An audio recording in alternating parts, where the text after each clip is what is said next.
the truth lies. I ask the void for a single clue, but silence answers like it always do.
The script keeps running line by line.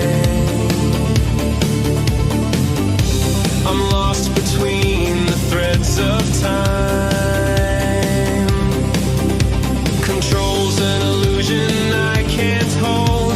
This code is ancient yet so cold.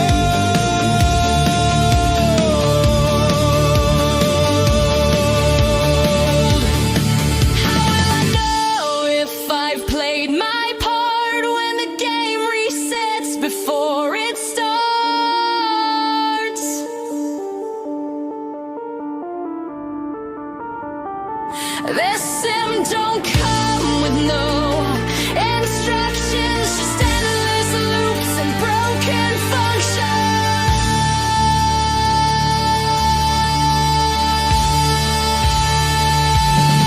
How will I know if I've played my part when the game resets before it starts? Where's the reset button? This sim don't come with no instructions, endless loops and broken functions.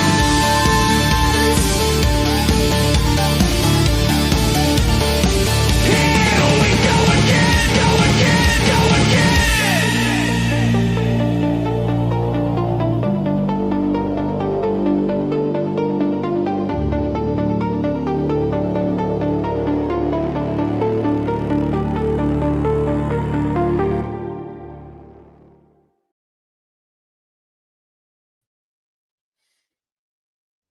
All right, let's get this audio check done real quick. My mic disengaged during that intro.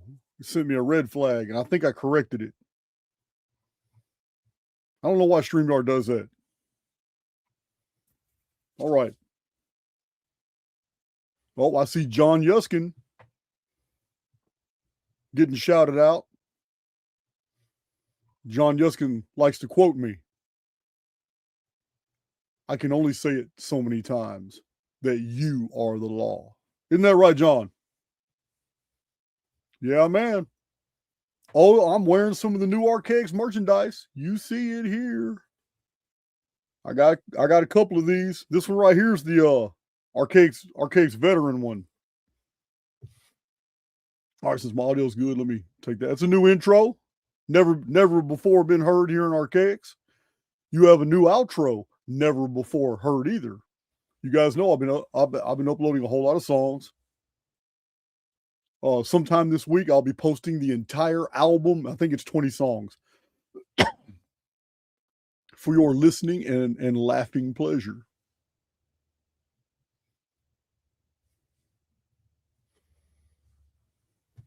All right. Give me some of this coffee in my blood. All right.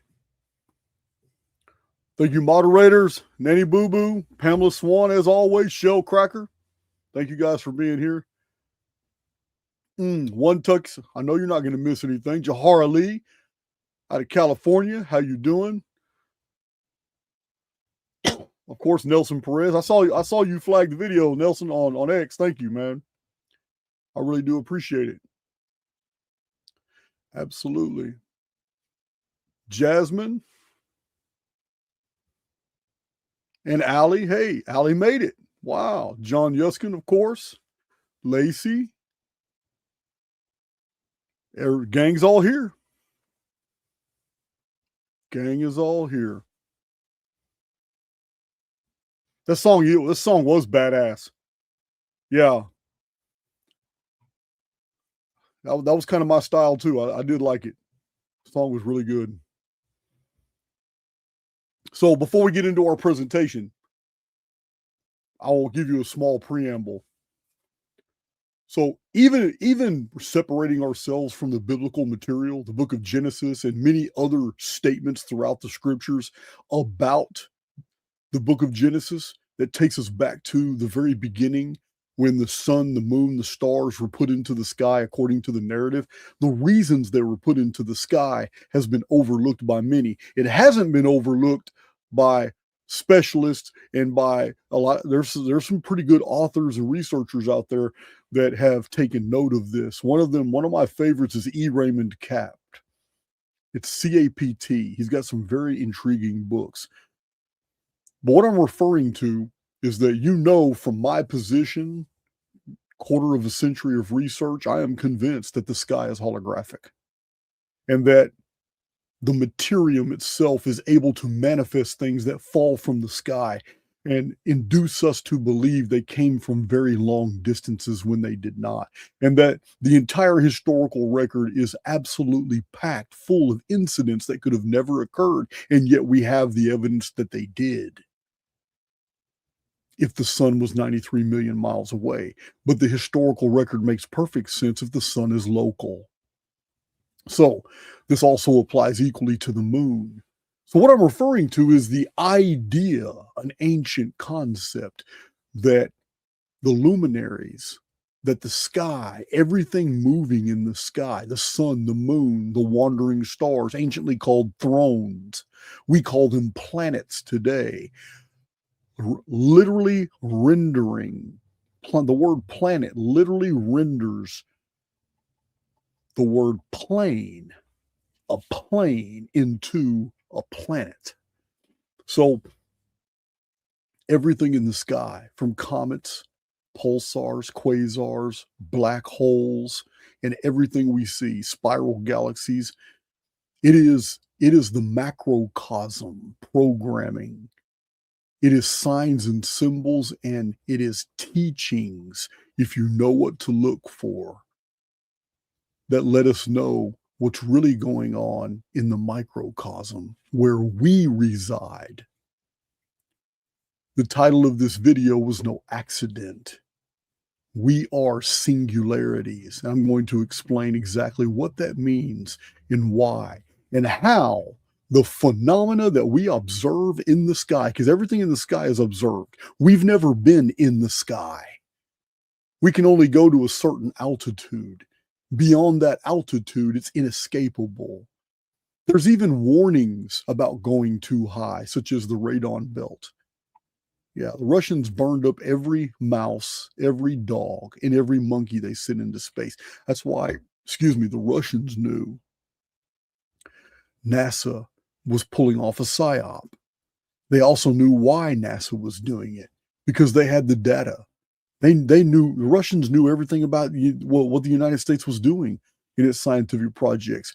In our exploratory projects to understand the realm that we're in, after our militaries had gone, intelligences had gone through Admiral Byrd's and other people's materials, they had to put out false trails. After we had found out in Operation Fishbowl and in Operation High Jump the actual perimeters of our existence. We found out exactly how high we can go up. We found exactly how that altitude it becomes a declination the further you get out to the perimeters. We even found out what the perimeters were. Once we had the facts, NASA was designed to muddy the waters and promote a false idea and to bring in a tremendous amount of wealth from the public under the guise of space exploration, when in fact, that money had nothing to do with space. But those are the subject matters of many other people's channels and videos. What I'm getting to is that everything we observe in the sky has application in the macro. In the micro. The macrocosm, which is the universe that we observe, is just that. It's information. So that information, we have ways of gleaning that information through different telemetries, through different optics, through different wavelengths, looking at the different spectrums of light, and we give interpretations to that. And we've come up with models such as galaxies. We've come up with quasars and pulsars and black holes, and we've come up with even the techniques involved, such as the event horizon. What is a black hole? It's a singularity. Well, what is a singularity? We're going to define it for you here. Then we're going to apply these to the spiritual. We're going to apply these understandings to what it means to the highly individualized immortal soul. I think you're going to be surprised about this presentation.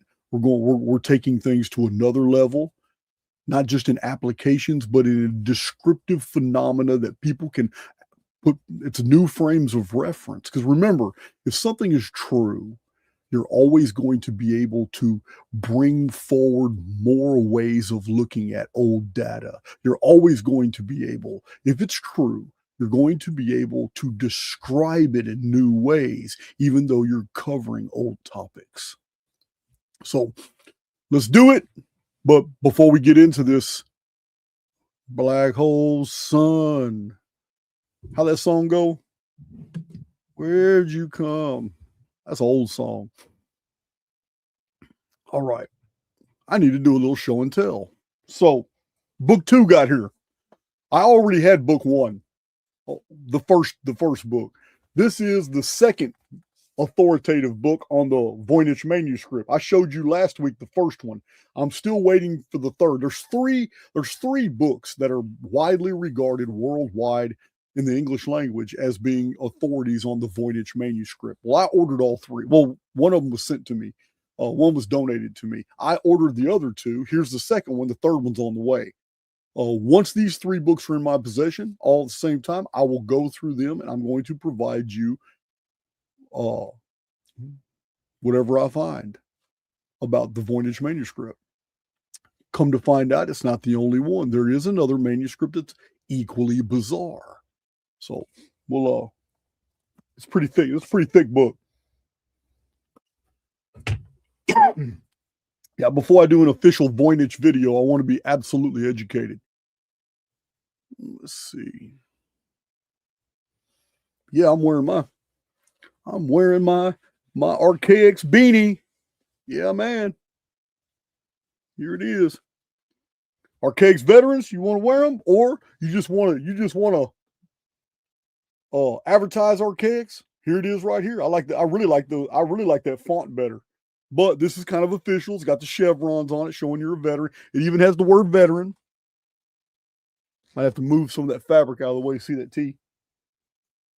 So the beanies are already on the Shopify site. If one of my moderators would post I got the links to the store in the description box, so it don't matter. But that's the beanies. And my truckers out there, listen, man, I get it. You're not going to wear a beanie. I get it. I got you covered. I got you covered with the Archaix veteran. There's the chevrons, Archaix veteran hat, and regular Archaix hat. Right here. Here's the ball caps. Heard a rumor some of you girls want those visors. That's right. Black Hole Sun, won't you come and wash it all away? Yeah, man. Man, who changed their handle to Singularity? Let me find out. I just saw somebody call Singularity in the chat. Who did that?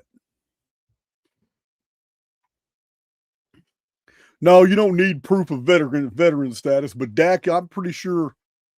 Listen, don't get offended. You and I both know this is true, but you've never been accused of being normal. But Dak, I think by now you're probably an Archaix veteran. Yeah. So also, we don't have just one calendar because we're always on multiple timelines. So we got two 2026 calendars. They are very different. But, hint, hint, my birthday's marked on both calendars. I don't know whose idea that was. That wasn't my idea. But this calendar here has some of the most popular Archaix memes. All these memes were created by me over the years. But this is like the most popular memes and sayings calendar. When the right man makes use of the wrong means work in the right way. Chinese proverb. So this is one of the Archaix calendars. The other one is like Archaix taglines. Leaving no bridge uncrossed in pursuit of truth. We are more than we suppose ourselves to be. Also, tread carefully in the dark. Taglines like that, whole calendar. Our world is not what you think. So there's two calendars. But man, I got two more items to show you that are just awesome. Man, I love this is the one she made for me. This is Archaix Underground hoodie. Underground looks good. I like that. The truth is below the surface. You can get them in any color. You can get them in any patterning and color. This is just what they gave me.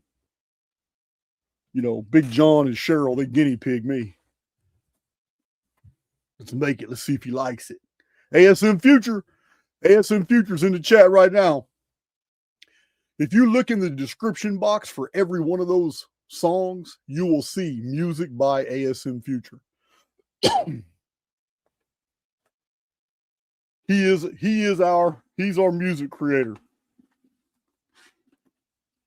I know a bunch of you guys have been waiting on this. It's now up in the Archaix store, but I can't even fit it on the screen.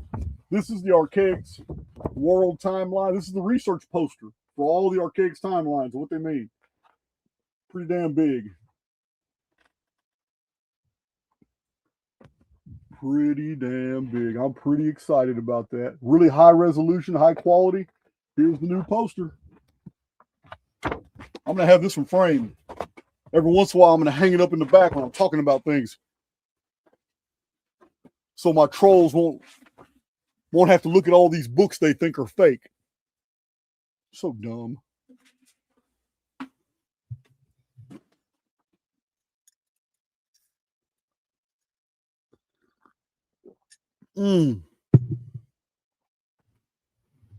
Yeah, man. So I think it covered pretty much everything. The entire album with all the songs. Now ASM Future's got enough for a second album. I might talk to him about that too. But this first album's like 19 or 20 songs, and it's done. It's already put together. It's already in a file. I just got to do a video and merge them all together and put them in the order that I want them. It'll be the official Archaix album. It'll be put on Archaix for you guys to listen to. It's all the great Jimmy Corsetti songs and Billy Carson songs, and even the older songs like A Shar is a Day, Not a Year. Even that song is in there. But yeah. This dude said, when are we going to get the mud flaps? Come on, man. It's a little warm in here for this. Come on, man. Archaix mud flaps. Man, you know what? I do love you truckers. I do have one video dedicated to truckers on my channel. As a matter of fact, One of my moderators, would you please find that trucker video and post a link to that?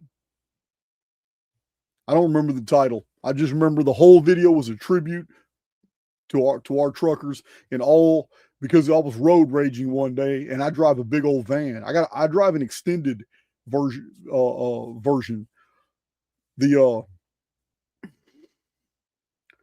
The Chevy Express vans are already long, but I got the extended long chassis, and it's, yeah, man, you got to watch out for people. I can't just change lanes. I got to look in the mirrors. I got to make sure, because people are crazy. People won't signal when they're going to turn, and when you're in these little vehicles, like when I'm on my motorcycle, I don't care. When I'm on my motorcycle, I can weave in and out of traffic. I can always throttle, and my bike is so heavy and my back tire is so wide that there's never a risk of skidding.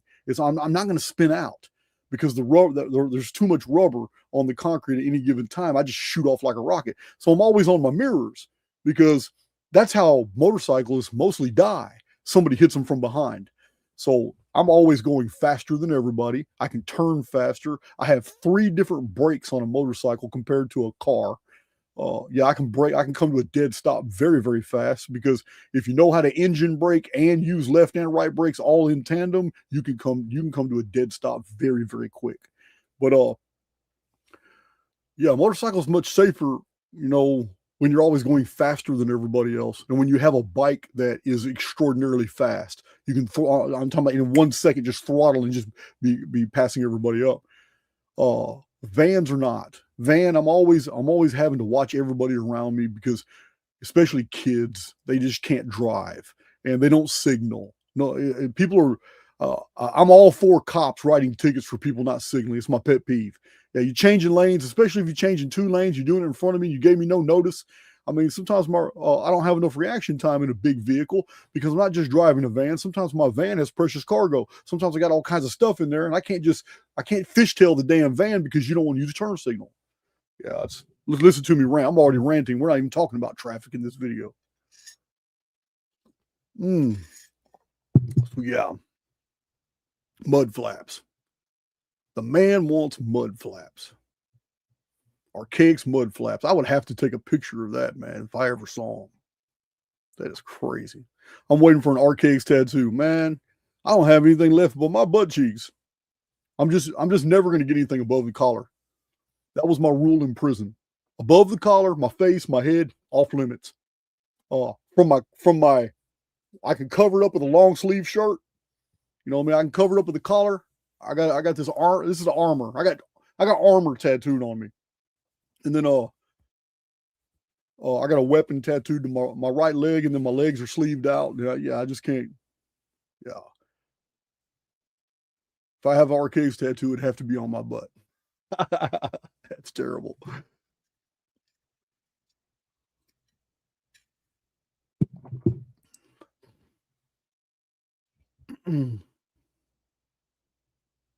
All right, let's see. Moving on.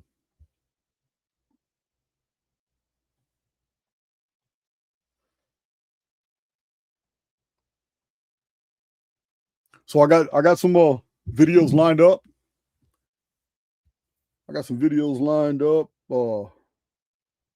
Big John, let me check something real quick. I sent a message to someone right before the video started. Yeah, awesome. All right.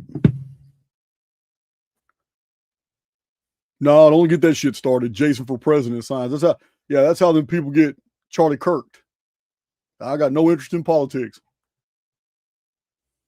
No interest in having my name on anybody's ticket. That's what the second seal's all about.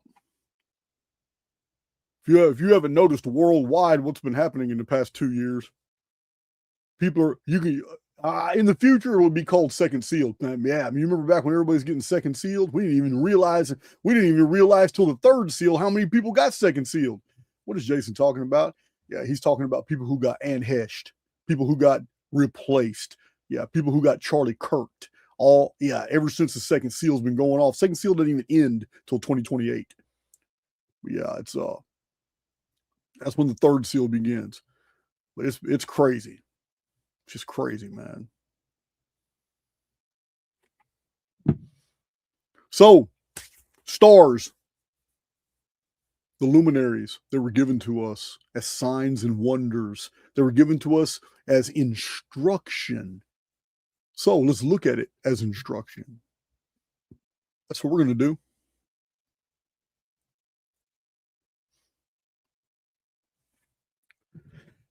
So, over and over in your own personal lives, you've come across other researchers, you've read books, you've listened to pastors, some of you have gone to church, you've listened to teachers, you've heard teachings and podcasts, wherever you get your information has come to you, you have come into contact with the concept that we live in a world of symbol and that symbols carry information. And often the information is more potent because the masses, the collective, don't know what the symbol truly means, but it has great value and meaning to those who harbor the secrets about what that symbol means. And a lot of times different symbols that are in the general public have rituals attached to them, and that these rituals were carried out. They were very elaborate, but they charged the field, meaning we associate things like the golden arches to McDonald's. But the golden arches, the Fortune 500 companies that backed these and created these knew that these symbols would be highly regarded throughout the world. So they may have charged those symbols with a function every time that they're observed, every time that human consciousness actually focuses on those. The collective thinks of McDonald's. They think of fast food. They think of hamburger, stuff like that. But in the field, there could be something very dark and nefarious attached to that clown and attached to those golden arches that the public was never made privy to, but a select select group of dark souls in the construct had performed rituals that attached this nefarious negative energy to those golden arches. The entire marketing world is filled with these symbols. Many of these symbols are charged in different ways. So this is the world we live in. It is a world of frequencies, and they're not all good. We know this. Even as we become more and more technologically advanced, we become more susceptible to the frequencies that are around us.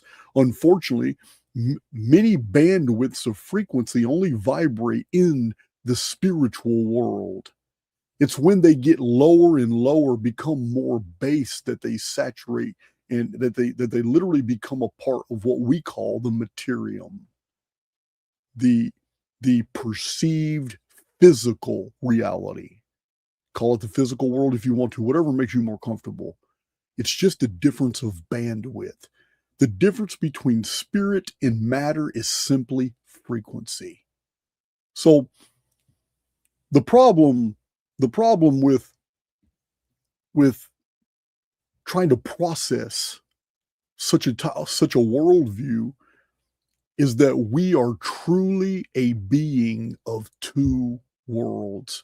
I had said this in my earlier videos. It's been a long time since I've even mentioned this, but we are beings trapped at the intersect between two infinities. It is an infinity of spirit, and it's an infinity of materium. And we're transfixed right there, linking them together. Often in the Middle Ages to the Renaissance ages, it was a concept that our philosophers argued about, that the sum of man is the entire macrocosm in micro. And we see this in the Renaissance charts, trying to show the human body in its different applications as extending to different phenomena in the universe. A lot of it was zodiacal. A lot of it was the zodiac phenomena. But we're going to go with that model because we're going to rely and trust on the ancients who told us that the sky is there to be our instruction. So the more sophisticated that we have become, the more we have learned about the heavens, whether those heavens are tangible or not. We now know, looking through telescopes, which aren't all the older telescopes were refractory telescopes. This refractor technology was primitive, used mirrors and all that, and it's a really good way to see local objects. But the problem is that the more we look at anything that we consider as physical in the heavens, we are confronted with nothing but an oscillating field. And these oscillating fields have different colors. So what NASA has done is they have computerized all the telescopes. When the telescopes now focus in on anything out there, it divides the light by spectrum. That divided light is then given numerical values. Those numerical values are attached to the periodic table. The periodic table now builds for them in the telescope programming. It's called rendering. It takes this fractalized data that is received as different colors in the color spectrum, different wavelengths, and it reprocesses that through computer programs designed by NASA that renders digital images based off these wavelengths. What you see from NASA is all bullshit. Every single bit of it. It is the same technology, but much greater, as in your new cell phones. The new smartphones are now rendering the moon. Some of you know what I'm talking about. You can take like GoPro cameras, and you can take really highly sophisticated cameras, and you can try to zoom in on the moon. After a while, you don't get a much high resolution. It's kind of blurry. All the older cell phones, it was always blurry. You could only zoom so far. The moon would you could pan the moon till it filled the whole screen, and you still wouldn't get any detail. Well, now there is software in your phones now, in the camera apps. Once the phone identifies exactly what it is you're trying to see, the program fills the details based off data that's already stored in the phone or in the cloud, whatever you're using. And it renders the object you expect to see. You're not zooming in on the moon. It's being rendered for you by the technology that you trust. So this is common knowledge in the IT industry. It's not common knowledge among just consumers.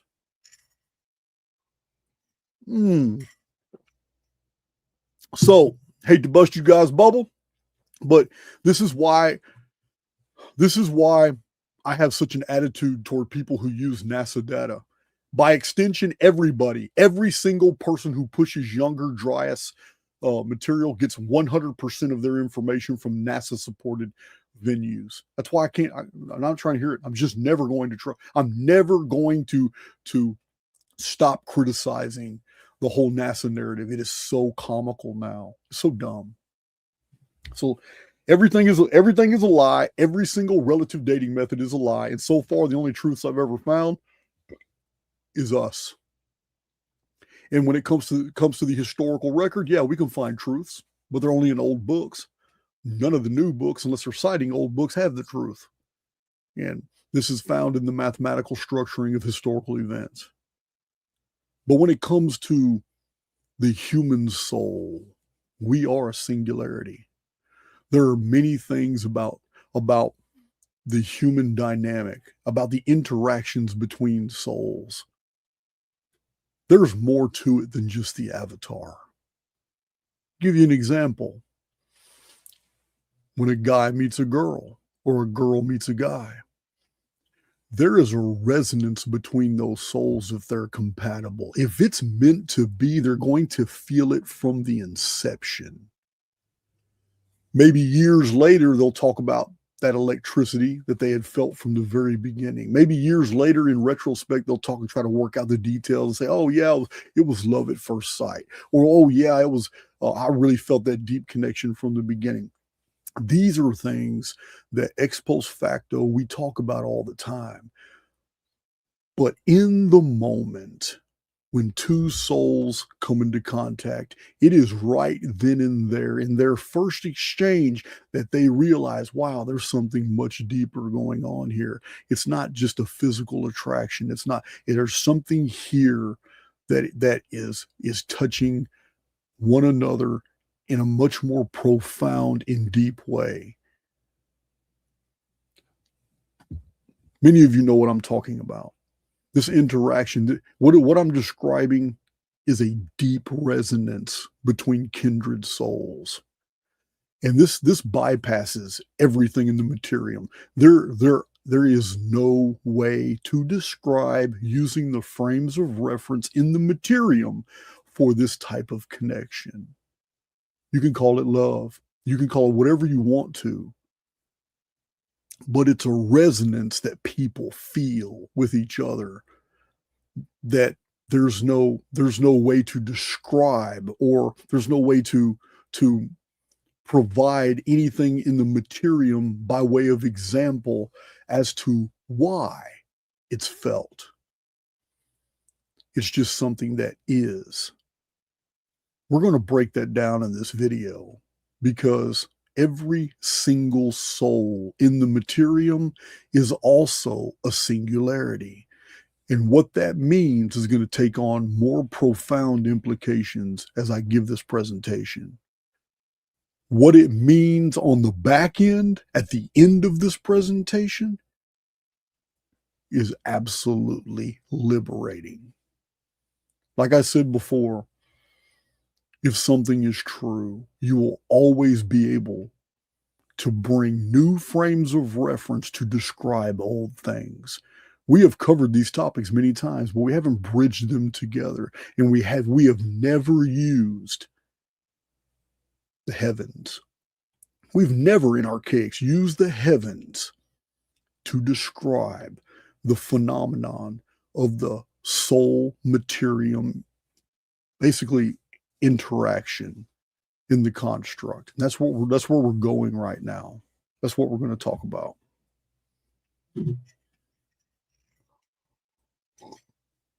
Yeah, you can hit that like button too. Even if you just like the intro and the rest of this, you think I'm just full of shit. I'm cool. Just hit that like button. Let me check my chat real quick. Everything looks good. Everything looks good. Yes, R.I.P. Eric von Däniken, no doubt, no doubt. He was a pioneer. I reposted David Icke's post because, I mean, I can't say it better than David Icke. So I can't say it better than David Icke did. There's no reason for me to say anything on my own. Eric von Däniken was a trailblazer. He got us to think outside the box. Do I agree with his conclusions? No. Do I accept his research? Absolutely. The only difference is I believe technologically advanced humans are responsible for everything in his 20-something books. He attributes it to ancient aliens. But the research is fantastic because it's mostly historical and archaeological. It's his conclusions I disagree with. And that's cool. Yeah, but he's I even complimented David Icke. I saw a video from 1996, and I complimented. I was like, "Wow, man, he was a prophet here." But I had complimented him on that. It doesn't mean I agree with the soul trap theory, and it sure as hell doesn't mean that I agree with his historical. David Icke is a genius for what he does if he stays within the context of the last 600 years of history. You know what I mean? I hope the man doesn't get offended because like he was instrumental in my education and me breaking away from so many dungeon programs. But the truth remains. I mean, he's made the same historical mistakes, but not because he's really a researcher in these things. He's merely copying the mistakes of men he came to trust. He copied the Atlantis 9600 BC BS. He copied the Age of Leo zodiacal dating stuff that the Egyptians dated the Sphinx, and none of that stuff's true, as I showed in the Graham Hancock stuff. Age of Leo processional dating, none of that stuff was known in the ancient world. The Egyptians didn't even know a Leo constellation. He copied those mistakes. So he copied the mistakes of the Younger Dryas impact hypothesis, the Great Flood in Atlantis being Younger Dryas ice age. He copied those mistakes. It's not really David Icke's research. It's not his venue. But in his own presentations, he did copy the mistakes of people that he thought were authorities on these issues. So he can definitely be forgiven on all that. Because when it comes to these ancient chronographical constructs, I am the expert on those things. And if David Icke ever wanted to talk about that, he'd be more than welcome to. But none of those paradigms are true. And but it doesn't take away from the fact that, yeah, Icke, I dropped in an X if you want to go see it. It's a video from 1996. The man was a prophet. Yeah. So I reposted it in on X today. All right, let's see here. So yeah, I just wanted to, because we're going to be talking about some spiritually sensitive stuff. I just wanted to reinforce that it's more. Remember, I say this a lot too. We are more than we suppose ourselves to be. So there's more happening when two souls come together and they make this deep connection. There's a lot more happening than just those two souls coming together, making a deep connection. You have to understand, we are moored to source. For that deep connection to exist means that it's already established, that it is not only permissible, it's not only granted, but it was probably caused by forces far beyond anything that any recognizable frames of reference within the Materium. That's all I'm saying here. So what is a black hole? What exactly is a black hole to you? I know we all have, you remember the movie from the 1970s called The Black Hole? And really, for its time, it was really good. Showed the big giant spaceship, and at the end, they went through a meteor swarm, and it was getting sucked into the black hole, and a big meteor just rolled down the whole fuselage of the spaceship. I know you guys, some of y'all seen some of these old nerd sci-fi movies from the 70s, but it was called The Black Hole. And I can't remember. It had a famous actor in there. I just don't remember. I was a kid when I watched it.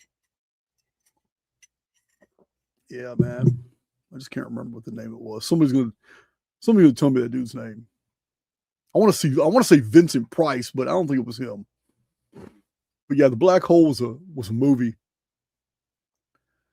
So first of all, where do we get the word singularity? Well, it comes from physics, because the very, very center of a black hole is the singularity. This isn't just a word that's just thrown out there. It has a definitive meaning. I'm going to get to it in a minute because it relates to you. But at the center of the black hole lies the singularity. Now, in physics, it is a point where the gravitational forces compress to such a degree, it is an infinite density. The singularity is the point where the laws of physics no longer apply. But it's in the Materium. The black hole is in the Materium. However, it's at like a nodal aperture. It's at a point where the Materium begins to become something else. What is your purpose here? You are an immortal within, an avatar that belongs to a construct in motion, moving through the Materium on your way to become something else. So the singularity is the point in the black hole in physics where the laws of physics, as we know them, begin to break down. They no longer remain true. What are the laws of physics? You already know entropy, the second law of thermodynamics. You are the law of diminishing returns. What about the law of phi? Yeah, everything that's in a cycle is actually moving in a curve. But that curve never closes. If it did, it would be 3.114. Pi is 3.1416. However, it never closes because everything is in motion. Therefore, it becomes phi.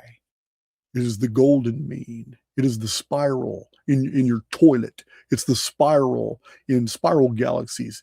It is the flight of birds when they are in mating season. It is all phi, 1.6118. It is the spiral in hurricanes and typhoons. It is the spiral in so many things. Does a tornado stand still? No, it moves. So does a hurricane. So does a typhoon. It is the cycle that never closes. So it's almost like a black hole. The singularity is hidden. Pay attention. Singularity is where the laws of physics no longer apply. The singularity is hidden from the outside universe by what's called an event horizon. This is all in black hole physics. So the event horizon, we immortals, we are the singularity within the construct. We are the point where the laws of physics that govern the materium all around us do not apply to the individual. Remember, we're living in two different realities at the same time. One is the highly personal, individualized soul. The other one is the collective. Do we live in both at the same time? Never. Do we live in both of these worlds? Absolutely. Is that a paradox? No. No. The reason is because we phase in and out. And we've talked about this in Archaix a lot. When you are doing you are infinite. Your imagination, empathy, humor, everything is off the charts. You are able to accomplish great things. Everything seems timeless. You're enjoying yourself. Whatever activity you're engaged in, you are hyper-focused on it. The world does not exist except for what you're doing. A highly individualized soul is the one that brings amazing things into the construct. But you can't stay in that state because spirituality has an ebb and flow. It has periods when you vibrate at higher frequencies and you're more spiritual, and then other periods of time when you're not vibrating on those frequencies and you are immersed in the materium. You have phased out of the highly individualized experience and phased into the collective experience. And for that period of time, you are subject to all collective phenomena. What's going on? Riots? What's going on? Violence? What's going on? News is telling you terrible things and you're starting to feel terrible. What's going on? Everybody getting the flu around you, everybody getting sick. In the collective, you will always suffer the things of the collective. The highly individualized soul, though, is able to phase back when it realizes what's going on. Don't have to stay in the collective very long, but you will find yourself there over and over and over and over. It is inevitable because until you're free of this avatar, you'll never break totally free away from the materium. And it's not your place to do that. The materium is the whole reason you're here. It is the instruction for the soul to learn all these things as it passes through. But in passing through, the highly individualized soul is not subject to the laws of physics. How many times in your life have you done some pretty amazing things? How many times in your life should a physical object should have killed you? An accident, something happened, but you didn't feel fear, you felt at peace. And a physical object which should have done something else didn't do what was expected.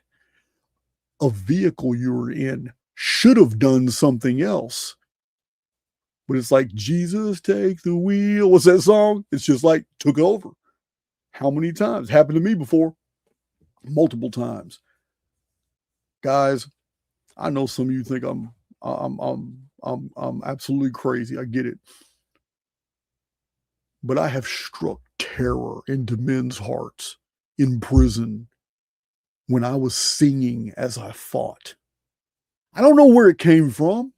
And it wasn't my intention to get up that morning and have somebody mad at me and wanting to beat me up. And I'm vibrating on such a high frequency for weeks now. I've been reading, I've been doing things. I feel my connection to source. I'm researching, I'm data mining, and this stuff, it just gives me a natural high. And I don't know why somebody all of a sudden just wants to take me off the count. I don't know. But there's been times in prison where I would quote Bible verses as I was fighting. There were times when I was fighting, I would laugh. Just laugh, just bubbling out of me. And I just moved so fast and fluid and nothing hurt me. And there was a couple times where I actually sang songs as I was in fist fights.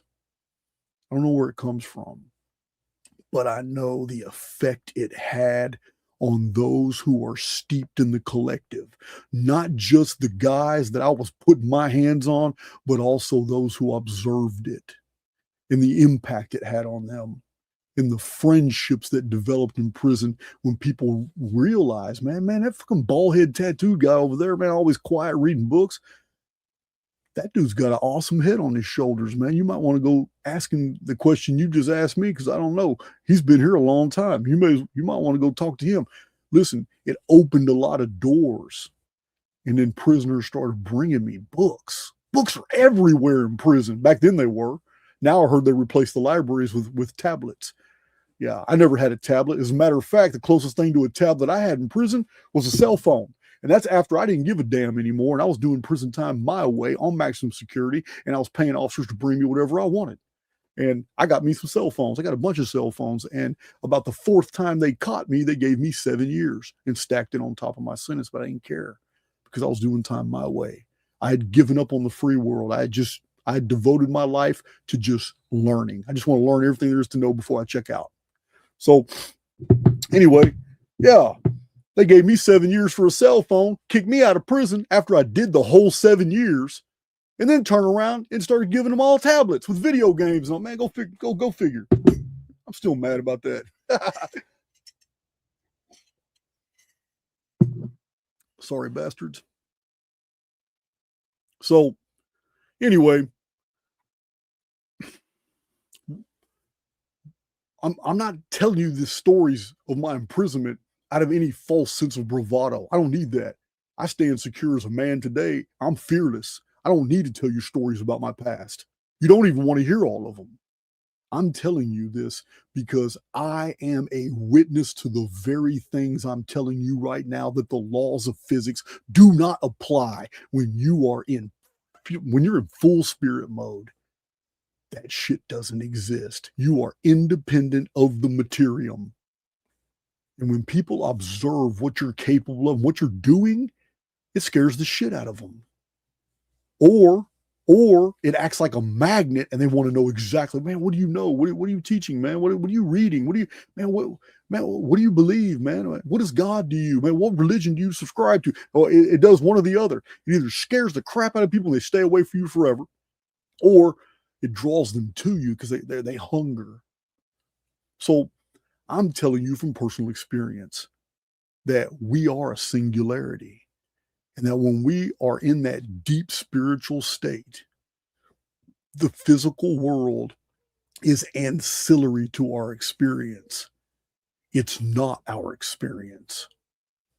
And that the very fact that we can draw from ourselves more than we contain means that we are moored to something that has nothing to do with the Materium, which is nothing but frequencies and bandwidths that are restrictive. Process that. The entire Materium is nothing but frequencies organized into bandwidths that are restrictive. This is why when you throw something up, it's true among all peoples that whatever it is coming back down. This is why that if you hold your breath long enough, you're going to have to inhale more oxygen. This is why if you take a glass of water and you splash it on your face will be wet. There are many things in this experience that are true of all people. So that means there are things that are axiomatic. And if there are things that are axiomatic, then that means there are laws at place in here that govern the construct. If the construct has laws that govern how phenomena is supposed to act and react, then that means there are bandwidths here that organize frequencies into restrictive behaviors.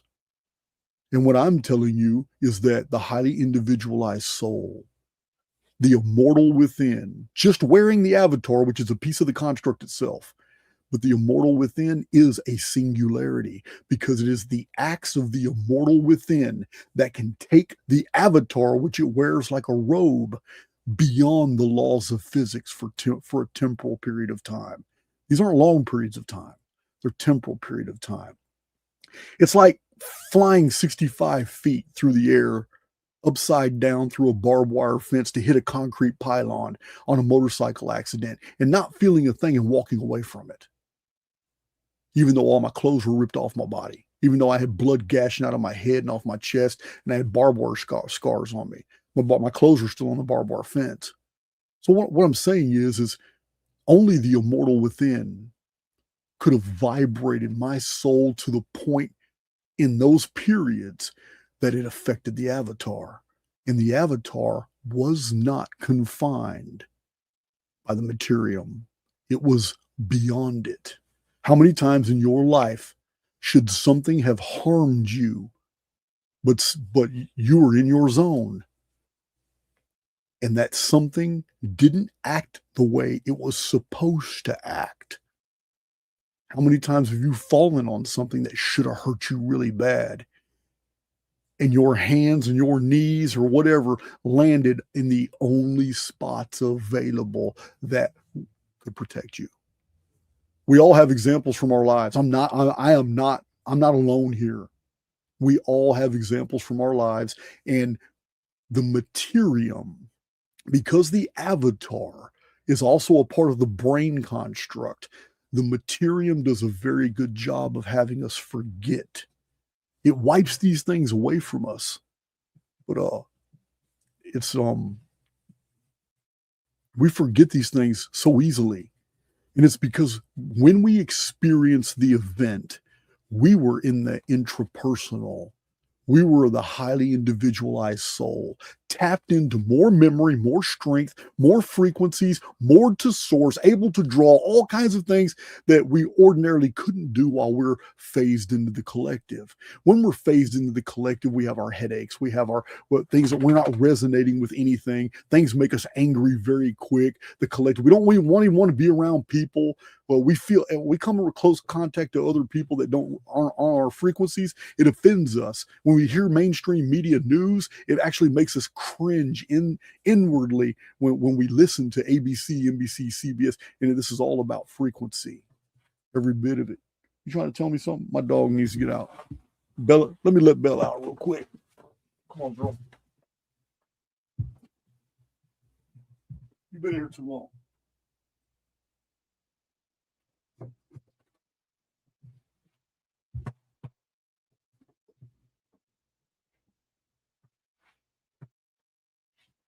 I swear that dog's psychic. All right.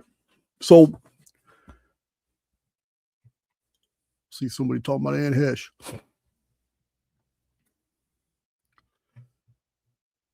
So this idea that we are more to source and that we are a singularity, that we defy physics in that state. This is all connected to source. So what I'm trying to convey to you in this example, in this series of examples, it's like when you come into contact with another soul and you two just click, you're not just vibrating on the same frequency, but this Materium is a very big place. It's huge. And there are millions of souls by which you could come in contact with. So the rarity of actually coming into contact with the one that you resonate with almost instantly, if that individual is more to source and you're more to source, then that means that connection is a gift. And that makes the experience all the more important. So being a singularity means we're an extension of the Godhead. I think there's an old Bible verse too.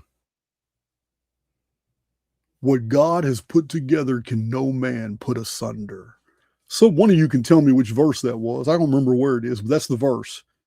What God hath put together, no man can put asunder. I can't remember. I cannot remember that verse. Which one it was.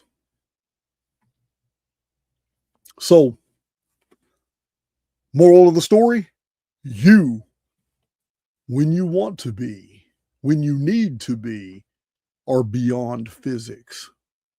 You're the singularity.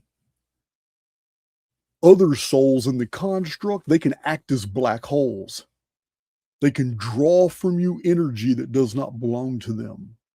They can take your time. They can take your resources. They can take your finances. Souls that only take and they never reciprocate. You know these people too. We all have them in our lives. We all have these experiences. So this isn't something new.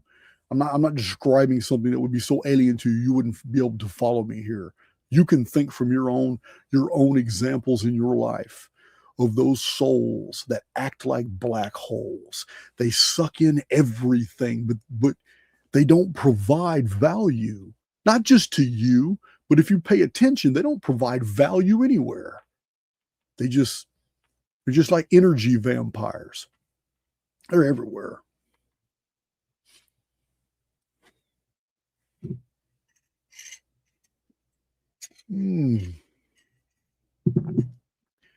You're talking about Jeremy. Who's Jeremy? And who are you? Dana Victorston. Or are you talking to somebody else?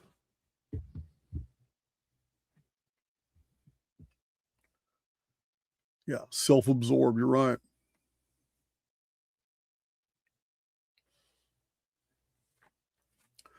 So in physics, there's a term called event horizon. The event horizon is at the terminator of the black hole. The event horizon in the physics, because in physics it basically regards the black hole as being on a plane, and things are getting sucked into it. But that where it's going is very interesting.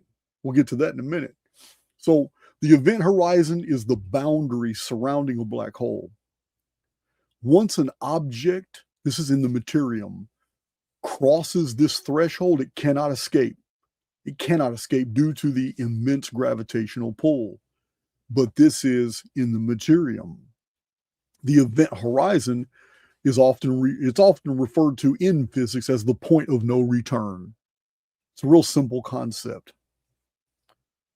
In your personal life, in your interpersonal life, dealing with souls that are black holes, you often approach that event horizon. Some of you have actually suffered being in the event horizon. The event horizon involving another soul is the point of no return, when you have become so invested with that other person, you can no longer disentangle your existence from theirs. Every time you try, there are moral and ethical considerations that stop you from doing it. When you override those because you realize the relationship is toxic, you turn around and the Materium itself invokes barriers, creates new frequencies to stop you from disengaging with this individual. You have crossed that threshold, and the only way to disengage, this sounds terrible, but think about it in your own personal lives. How many times, if you're listening to me, then you're going to only be one category. You can only be in one category I'm about to describe. There's only two ways that these relationships, these black hole singularity relationships, end. The soul acting as a black hole vortex that sucks in all your resources and all your energy and all your emotion and all your time. That individual, the oversoul, has them check out because you're unable to do it. And after a while, the karmic built up in that soul has gotten to the point where there's no reason for that individual to be here anymore. And this is when we have deaths in the family. Sometimes they're inexplicable. It's like, wow, we wasn't expecting him to go for another 20 years. Sometimes this is when accidents occur. Sometimes this is when just fluke things happen, and then suddenly you feel guilty because all of a sudden there's this, you're vibrating at a different frequency, and this massive burden that you forgot. I mean, it's been building and building and building and building in your life to the point where, damn, I had forgotten what it's like to be free. I totally forgot what it's like to vibrate on this frequency. I haven't done anything wrong to anybody. I spent 25 years taking care of this individual. And you feel guilty because you feel so liberated. You should not feel that guilt. But it's spiritual. Most of us are going to feel that guilt, even though somebody never reciprocated. Somebody never provided value to anything in the construct at all. But for some reason over the years, we got more and more inured in that person's existence to where they relied on us, and we realized if we pulled away, they would suffer harm in some way. So this moral, ethical fabric of the immortal within actually created an impediment. We're going to get to that in a minute, because you think that by helping others, you have done them service. And man, I don't want to sound too dark here, but we're going to get into it in this video, but you're wrong. When we help others, it needs to be transient. It needs to be spontaneous. It needs to be temporal, because anything more than that is gonna cause something else. It's going to strengthen that event horizon. It's going to darken that black hole. But we'll get to that in a minute.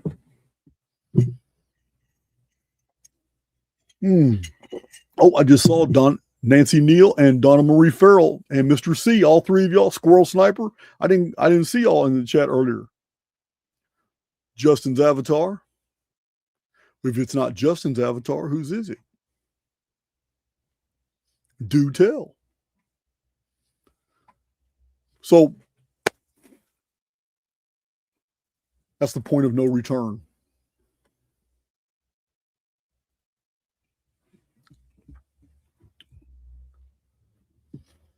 So you've heard the term in physics, escape velocity. So escape velocity was initially a term used in aeronautics, for rockets, to see what the escape velocity would be in order to penetrate all 26 layers of the atmosphere in order to get out in space. This was the model. Do I believe it ever happened? No. Do I believe we ever sent a rocket in space? Absolutely not. Yeah. Have we sent rockets up that were destroyed in the sky? Absolutely. But that's like I said, that's for other videos. The escape velocity is the minimum speed required for an object to break free from a gravitational field without any additional propulsion. Now, for black holes, the escape velocity at the event horizon exceeds the speed of light. So we're told in the physics model that the speed of light is 186,000 miles per second. That's fast. But we also have theoretical physicists that have different numbers for the speed of light. And we're also told in the relativity models that the speed of light may change as light bends around gravitational bodies. I don't know, and nor do I care, and nor is it even relevant at all. This is merely explained in the physics model that once something reaches the event horizon, it's over. So the illustration I'm giving you of two souls, one soul, doesn't matter how powerful and how altruistic, one soul gets sucked into the vortex, the event horizon of another soul. All this drama, all this negativity, all this expending a major amount of emotional energy and intellectual energy and time and finances, and it never ends. No matter how much you give, that individual keeps taking more and more and more, and all the energy of a quarter of a century hasn't improved that individual one iota. We are both the singularity, and we can be the black hole. So in the Materium, our bonds with each other, to other souls, it's a part of the collective programming and almost impossible to break free from. We develop these relationships, and often they're toxic. And we develop these connections to people. And as long as they are at a distance in the Materium, friends, even family, those relationships are never, they're just relationships. They're never really bad or toxic. It's the highly personal ones where we invest in souls that are like black holes. Like I said, they provide no value, and they just take. And we think we can change them by helping them out, by getting them to see the light. And we've come to care for them for whatever reasons, because we are spiritual beings. We are caring beings. It's what we do. But it harms us. But as we get deeper and deeper into those type of relationships, it's almost impossible to break away. It either requires an act of the Oversoul, call it insurance policies, call it an act of God. It either takes an act of God to sever that contagion, or the highly individualized soul makes up its mind that they've had enough. And the only way, the only mechanism available is to change the trajectory. If you're heading toward an event horizon and you want to avoid it before you get sucked into that event horizon, the point of no return, you have to change directory, change your trajectory. What that translates to the highly individualized soul is simply break pattern. You've got to break pattern. Breaking pattern introduces signals into the Materium that will be reciprocated as experiences to the individual soul who's now doing something different. This coffee's so good.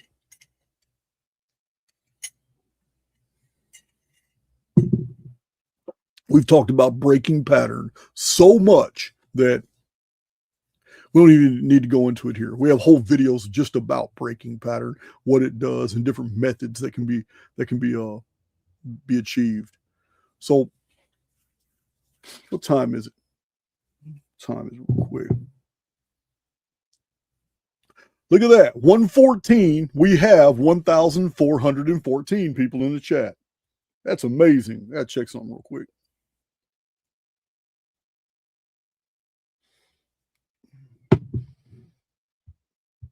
Connections restored.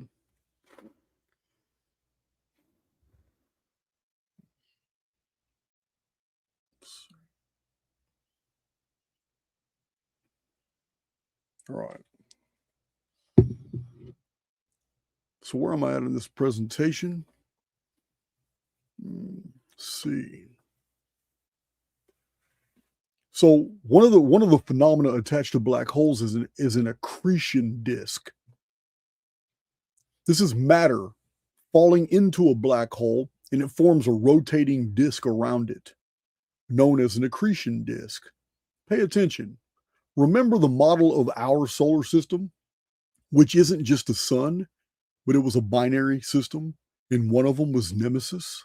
Nemesis is a dark star which is a frozen star. Not because it's ice cold, but because it's much cooler than a regular star because it's imploded. It is now becoming a black hole. What do physicists say is at the edge of our solar system? They say it's an accretion disk, and it's called the Oort cloud. So it's called the Kuiper belt in the Oort cloud. So in the physical model that describes black holes, our own system follows the exact same model, that our system is a black hole, and it would be Nemesis. It would be the Nemesis system. So, which is very much a part of us. And the soul system orbits around Nemesis.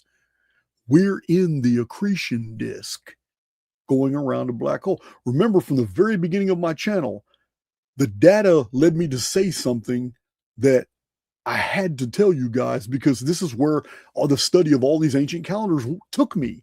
Remember the video where I told you guys that if I was to just step out of all interpretations that have been foisted upon me since I was a Christian, since I was in school, and everything the world believes, if I was just to go by everything that I learned about the Anuna nerve system of 600-year periods, the Phoenix phenomenon of 138-year periods, the 792-year periodicity of the Phoenix with a 60-year perihelion and a 732-year aphelion, if I was to go by the 394.5-year dark satellite periodicity, if I was to go by the day count systems, which led to the development of the Mayan long count, which is exactly 1,872,000 days divided by 13 Bactans, if I was to go by all these different calendrical systems and everything we have learned about them, I see a picture that none of this data would mean anything unless somebody was running simulations trying to figure out how much time do we have before we get sucked into a black hole. And that we are presently not even here, and that this is a simulation. And the only thing I can conclude based on all this historical data is that we're on a capital ship, and we are fleeing from our lives from a star that's imploding, and we are just trying to stay outside of that event horizon. And we are running simulations to see what are our best probable outcomes if we land this ship on Mercury, on Venus, on Mars, because Earth isn't there. Earth is a part of the system we're leaving right now. With Phoenix, with Nemesis X, with Earth, they're all ever since the supernova, they've been shoved out toward the solar system too. Remember I showed all the Tyche's Bode law and how the solar system was perfect without Earth? But it has two ecliptics. Nemesis is way down here, and all these objects come up this Nemesis ecliptic and go back down. But it's gravitation of Sol that keeps bringing them back towards Sol. They're too far away from the event horizon right now. This is one of my earliest videos where I was postulating all this because I couldn't figure out why were the ancients so computer obsessed with calendars and day count systems, and why did they all count down to future events instead of marking events that happened in the ancient past? All these ancient calendars were targeting events in the far future.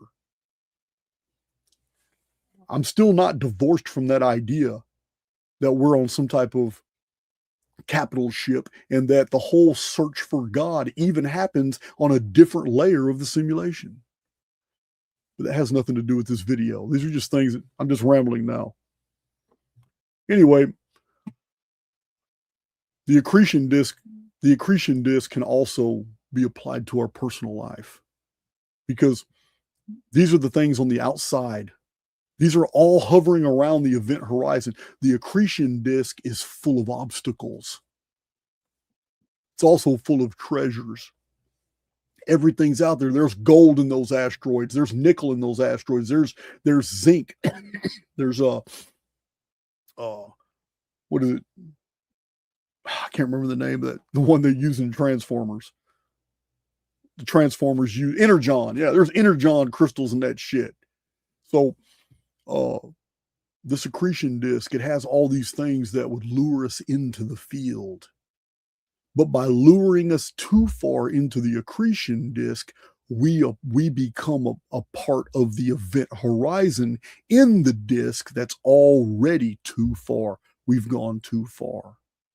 But when you're inside the accretion disk, you can't ascertain if you're too close to the event horizon or not. You'll never know you're too close to the event horizon until you're already in it. And according to the physics models, once you're in it, it's the point of no return. You are going into that black hole. So in our interpersonal relationships, it's the exact same thing. These dark souls, these black hole souls that the construct puts in our life, they have accretion disks around them. And sometimes we think it's our duty to clear that debris out. Sometimes we think it's our duty to cherry pick that debris for the golden nuggets as some type of return for all the services we've rendered to this soul that doesn't reciprocate. Sometimes we feel the answers to helping that individual is in that accretion disk. And we get lost in the maze. And then 20 years goes by and we realize we've wasted our lives. And then you find out, oh my God, I'm way too deep now. You are in the event horizon, still picking through an accretion disk, and everything that you've sorted out and picked doesn't mean anything anymore because you're going in. So the skies teach us a lot. The models that we perceive based off the light waves that we receive in our telescopes and we build pictures and theories out of, they are instructional to us. Black holes, they draw in the material, but the material passes across the time-space barrier to come out into other coordinates that feed the strange phenomena. Did you know that? In the physics models that we're given, black holes are not an end-all. The black hole is like a nodal aperture in the fabric of space-time, as if space-time had spatial coordinates. And the black hole, which in our case is the nemesis star, which is imploded on itself, the black hole is sucking all this stuff in, compressing it. And it's black because even the light photons coming out of it fold back in. It's still bright. It's still a star. But if you're not in the event horizon, you would never see it. If you were in the event horizon, you would see a black hole as like white light, giving tendrils out that fold back in on itself, solar flares that fold right back in on itself, that gives constant explosions that when the energy mushrooms out, that's what it does. It mushrooms and gets sucked right back in. And it's because that's what a black hole is doing. It's only black from the outside. If you're inside and experiencing it, it's fiery. It's incendiary. It's destructive. But it's heading toward a coordinate terminus inside the singularity. And what is it doing? It is passing out of those coordinates and reappearing elsewhere as something constructive. This is the Materium's way of destroying the negative, alchemizing it into something else. In the physics model, what happens to the material that gets sucked into a black hole? If any of you have ever read Paul Laviolette, you'll find out that the prevailing theory is that black holes draw in all this material,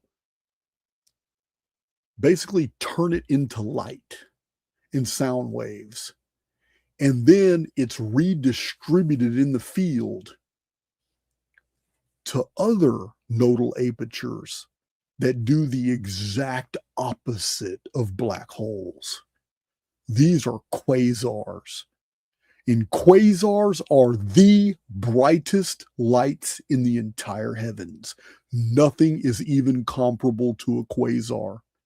These type of stars are steadily putting out music, putting out bright light, and putting it out in massive waves, and they're often brighter than whole galaxies. These are quasars. They are rare.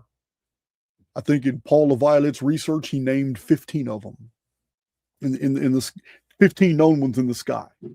But this is what the Materium is doing. It is cannibalizing the negative. It is redistributing the energy through the field to specific points where the negative energy is transfigured, transposed, whatever you want to say. It's alchematized into positive light energy that is creative, that is distributed to the point that we see it from Earth. So this is what is happening. It's this is in the whole physics models of black holes and quasars.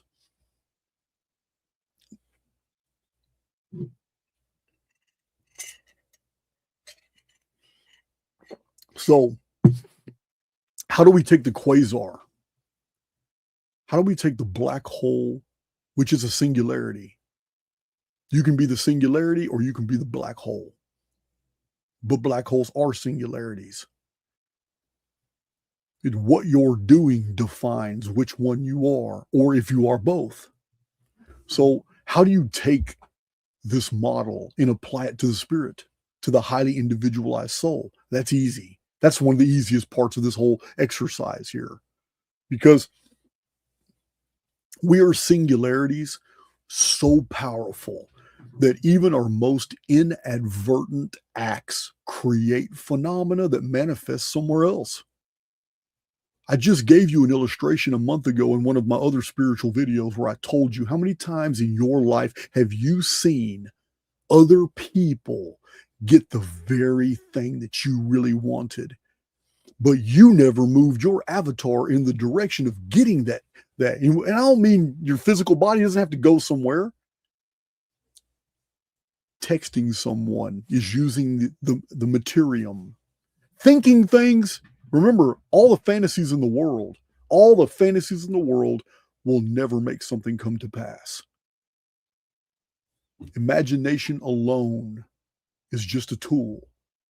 But when used in tandem with your avatar, moving your avatar in the direction, even something as simple as exchanging text back and forth with somebody, pictures back and forth with somebody, just the act can absolutely fuse unions that go for years, decades, or the rest of your life. Because you're using the avatar to do these little things, and these little things actually have great amplitude in the field. This exchange of emotion, this exchange of ideas with another soul in the construct. How many times in your life have you completely denied yourself something because you didn't act? You didn't actually move in the direction of what you wanted, and then you let it go and you forgot about it. It's not for me. Yeah, God has other plans for me. I'm cool. That's not for me. And then you wake up one day and the very thing that you wanted for yourself happens to be in the possession of someone else that you know and that you've interacted with and that you have a lot of connections with. And you never put it together as to why the construct decided, okay, well, you're a co-creator and you built something.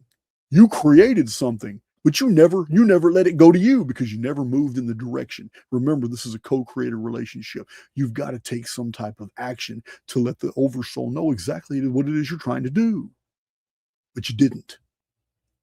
But it doesn't mean what you created doesn't exist, because it does. That's how powerful we are. We are extraordinarily powerful beings, and we deny it every single day. But you created the very thing that you wanted, but somebody else got it. And the construct didn't know what to do, can't give it to you because you don't want it. You don't want it is the message you sent to the construct by not doing anything to get it. I've been telling you from the inception of my channel, you are a co-creator. You do not have to build anything. It's not the co-creator relationship. The co-creator relationship, you must initiate. You imagine and you initiate, and then you pull back. Because if you try to do everything that you've imagined, if you try to accomplish everything on your own, you're literally taking from God that which is his business or her business. It's not a co-creator relationship. You're doing it on your own. You can accomplish things on your own, no doubt. But you just told the construct you didn't want it. But the construct knows that it has to be built because you set it in motion. So behind the scenes in your reality, your accretion disk has all these objects in it that are interacting with that individual through your past, through the time, your movement through the Materium with that soul moving through the Materium. That it happens to be someone that you envy. That person met the perfect guy. That perfect guy gave that girl all kinds of things that you wanted in the past. That's the energy that you are emitting. That's the signal you're emitting to the construct. Over time, that girl's not even on your mind. And that's the beauty of it, because it means you let go. But it affects you negatively. Remember, I told you the true power here is envisioning what you want, moving your avatar in the direction, and then letting go. Letting go is the most important part. Letting go is how she got it, because you held on to it in your mind over and over and over. You held on to it. Therefore, you never let it go. Therefore, you never send a clear message to the construct that is, this is something that you want for yourself. So instead, the construct that knows everything about your entire journey through the Materium knows about the signals you've emitted. And those signals is, man, I really hate that girl. That girl gets everything that I want. That girl's got the guy that I want. That girl right there has an awesome life. The signals, the construct's not going to turn you into a liar. It's going to fulfill that because it's the only message you sent. So the construct's going to give that woman the very thing that you created in your mind. Her life is awesome because you keep giving her shit. We all have that girl in our lives. Over and over and over, we've all come into contact with people who receive the very things that we set in motion, and we know and we suspect that the only reason that person got it is because something you did. Misapplied power. It's just misapplied power. We create other people's realities every single day, and we never take credit for it because we don't even know that we're doing it. That's how powerful we are. The entire Materium is made up of unfolding events that we set in motion. And often we never get to experience the things we really want because we never send the right signal to the construct that experience wasn't for them, it was for us. That's the problem. We are steadily dealing with other people's accretion disks.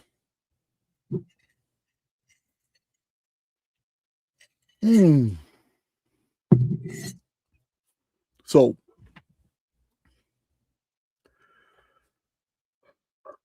we are singularities, and we are so powerful that even our most inadvertent acts create phenomena that manifest somewhere outside our event horizon, our own event horizon, far away from our own accretion disks.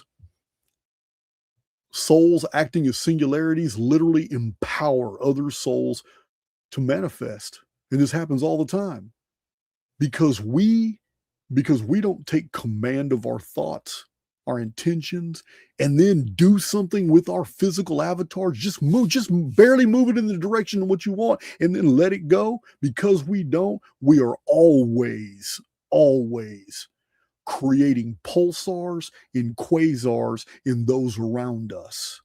And those around us are always receiving these awesome benefits. They're like, damn, man, they have this self-righteous attitude that God must love them because they're always getting these things. And often the type of souls that are the most spiritual are often the most painful as well, because their entire life, they go through their entire life doing this, and they're literally building these awesome lives for everybody around them. And they never see, it never comes to fruition for themselves because they've been misapplying their spiritual power the whole time. The whole time.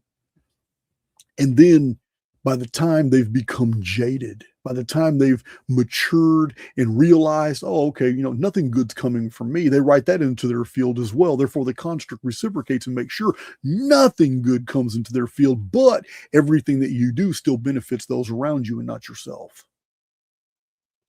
The construct will always reciprocate. It will not have you as a liar. These painful experiences are the reason why we are living multiple life sims. You can't get it right on one life sim.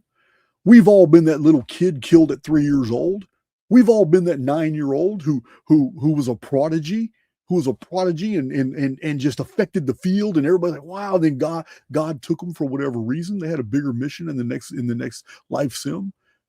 We've all been that old man that grew to 90 years old, regretting everything come to life, and then on his deathbed realized, damn, there's about 200 souls that I really blessed the whole time I was here, but I've been unhappy my entire life. We're living multiple life sims because these are the experiences and these are the lessons that we're sent to learn. This is all about becoming a co-creator. This is all about how to use our power for good or ill. That's a tough pill to swallow. But we're being prepared for something great. And everything in the Materium is also an instruction if you know how to break it down, if you know how to analyze it, because that's spiritual too. The ability to look at phenomena and understand how they apply to the spiritual. So let me see. I got a few notes here I want to cover.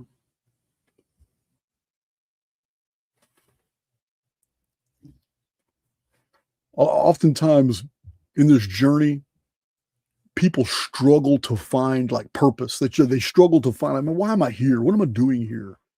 And this isn't something you're supposed to ponder, because it arrogantly presupposes that you think the Oversoul is not qualified or able to guide you to finding the very reason why you're here.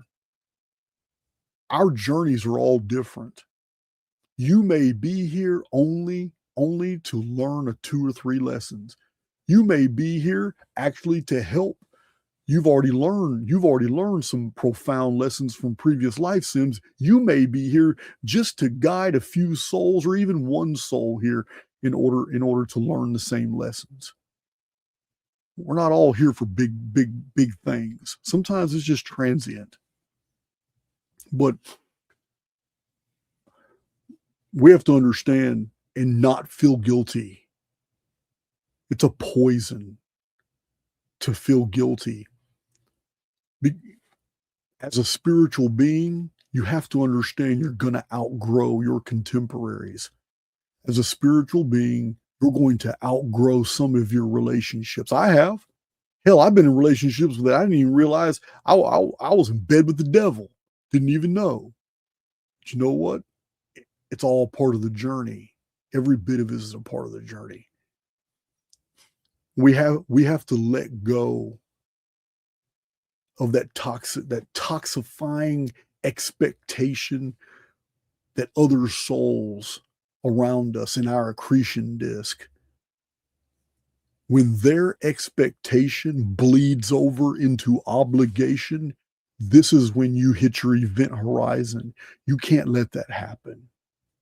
And if you're approaching that, you've got to break pattern. I tell you guys all the time, we are not here to save the world. And the very belief that a soul is here to save the world is the source of all its conflict, is the source of all its problem. When a soul, which is a co-creator, has the idea that their walk involves saving the world, The construct itself will create phenomena for that soul to experience that will justify that soul being needing to be saved from the world. Violence, conflict, lies, toxicity, terrible relationship, envy, jealousy, all that will be introduced into that soul's experience, because that's the belief that soul is emanating. And belief always affects behavior. Behavior is the only thing the construct is going to follow. Doesn't care what you say, because believe me, if the construct responded to speech, man, this world would be a very different place, as bad as we talk. No, it responds to behavior, because behavior will always affect the motion of the avatar. The avatar is like a garment. It's the only thing the construct pays attention to. I tell you guys a lot too, man. Construct cannot read your mind. It can read your endorphin levels. It can know when you're excited. It can know when you're horny. It can know when all these things. It can read your cortisol levels. It cannot read your thoughts. Why? Because the model that you've been given is a lie. Thoughts are not in your brain. Your brain is a hormone factory, and it makes sure that your avatar reciprocates when certain thoughts are felt or certain emotions are felt. Your brain is a receiver and a broadcaster, but it's not where memory is stored. Memory is in the field. It's in your highly individual, personalized field. But information and knowledge, everything from the entire human experience, is already in the field. This is why I do not fear to debate anyone, because I know I'm dealing with souls that have limited their capacity to what they have come into contact with and think they can remember. That's why I do not fear debate. I do not fear contention. I do not fear arguing with people about fact versus fiction, none of that, because I know that at any given point, any topic I'm discussing, I am able to pull information directly from the field when I need it. I don't need to memorize anything. Memorization is all BS anyway. It's total crap. With information being in the field, it means that being a co-creator literally means that every single act that we do is creative. Every act, because every act is following a thought, whatever that thought was. And every act is being interpreted by the construct as what you want. But because your every act isn't labeled as to apply to you only by what you do with your avatar, the construct makes those things happen for other souls. And you have experienced many things in your life that those close to you were really wanting for themselves. Be honest. How many times in your life did you receive the very things that friends and family were really wanting for themselves, but you got it? Yeah. Well, we don't just broadcast for others to receive. We also receive with others broadcast, because they didn't move their avatars in the direction of what they wanted. And the construct is always going to follow the least restrictive path. Yeah, it's like Occam. It's like the construct is programmed for Occam's razor. It's gonna go straight to the one in your inner circle that fulfills all the demands of the original thoughts that you had on whatever it is your activity was. So it's we don't just outgrow our contemporaries, but we're guilty of giving license where we should have been enforcing boundaries. And giving license, it's the reason this has power over us. I'll give you an example. I have a neighbor. If I allow my neighbor to just go in my tool barn and use a tool one time when he's doing something important in his own yard and he doesn't have the right tool for the job, I've given him license in my mind to go into my tool barn and get that. He calls me up, goes in my tool barn, gets the light. Now, I did notice that, damn, man, I had to go ask for my tool back. Not cool at all. But you know what? It's no big deal. No big deal. Get my tool back, turn around, and maybe 3 or 4 weeks go by, and I just have a conversation with the same neighbor, and hey man, I got this project coming up, and it's going to require me. I need to know, man, do you have an oxyacetylene torch? I said, yeah, man, I got a torch. So, you think I can borrow it, man? I said, I'll fill the tank or whatever if you need me to. I said, yeah, you can borrow it. No big deal. I just gave license to this individual. He's already been in my tool barn once. I just gave license to this individual, but it was an open license. I didn't really enforce any boundaries here. So I'll get angry when I come, back to my property, and I instantly know, oh, okay, well, my barn door's open. I'm going to go over there and look at my barn. I said, oh, who's been here, man? So I go and look at my cameras, and I run all my cameras back. Say, oh man, it's him. Oh, that's no big deal. So but it's not cool, because you asked me a week in the past, and then all of a sudden when I'm gone away from my property, you're on my property, you're in my tool barn, you go get the oxyacetylene set up and the deals, you're using it on your property, you left my barn door open.